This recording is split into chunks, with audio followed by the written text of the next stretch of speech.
মেয়েরা রাতে চুল ছেড়ে ঘুমালে কি হয়, অনেক নারীরা এটা জানে না। অনেক নারীরাই চুল খোলা রেখে তারপরে ঘুমিয়ে থাকে। অনেক নারীরা রাস্তাঘাটে চুল খোলা রেখেই চলাফেরা করে। মনে রাখবেন, নারীদের চুলগুলোও কিন্তু 17 অন্তর্ভুক্ত। যদি একটা চুল কোনো পরপুরুষ দেখে, তাহলে একটা চুলের পরিবর্তে আল্লাহ পাক রব্বুল আলামিন 70টা সাপ বানিয়ে ওই 70টা সাপ তাকে আক্রমণ করতে থাকবে। এবার চিন্তা করেন, কত নারী এমন আছে যারা সঠিকভাবে পর্দা না করে চুলগুলো পরপুরুষকে দেখিয়ে বেড়ায়। এই চুলগুলো কিন্তু খুবই গুরুত্বপূর্ণ। অনেকে এই চুল খোলা রাখে এবং নবীজি সাল্লাল্লাহু আলাইহি সাল্লাম জানিয়ে দিয়েছেন যে নারীরা চুল খোলা রেখে বাইরে বের হবেন। অবশ্যই তারা চুলটাকে ভালো করে ঢেকে, ভালো করে পর্দা করে তারপরে মানুষের সামনে যাবে।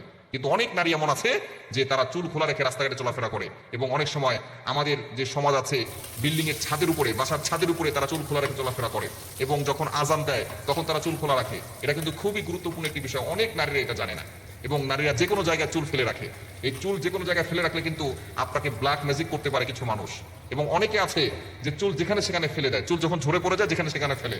নবীজি সাল্লাল্লাহু আলাইহি সাল্লামের চুল মোবারক নিয়ে কিন্তু এক ইহুদি মহিলা 11টা গিরা দিয়ে তাবিজ করেছিল।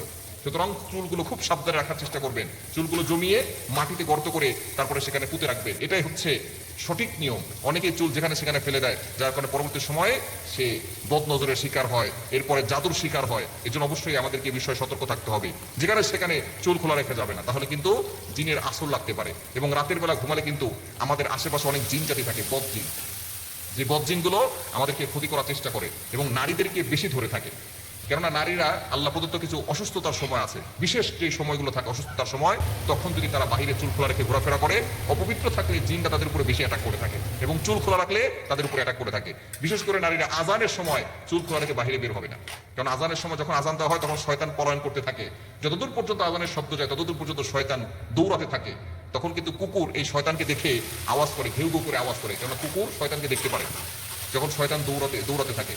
এই দৌড়ানোর সময় যদি কাউকে দেখে, কোনো মেয়েকে যদি দেখে চুল খোলা নিয়ে রাস্তায় আসতেছে, তখন ওই মেয়ের উপরে অ্যাটাক করে, ওই মেয়ের উপরে আসর করে থাকে, ওই মেয়ের উপরে সে ভর করে থাকে। তখন কিন্তু ওই মেয়েটা কঠিন বিপদে পড়ে যায়। দেখবেন এরকম অনেক মেয়ে আছে যাদেরকে জিনে ধরেছে, এরকম চুল খোলা রেখে আজানের সময় বাইরে হেঁটেছে অথবা ছাদে ঘুরেছে, তখন জিনের সামনে পড়েছে, জিন ধরে নিয়েছে।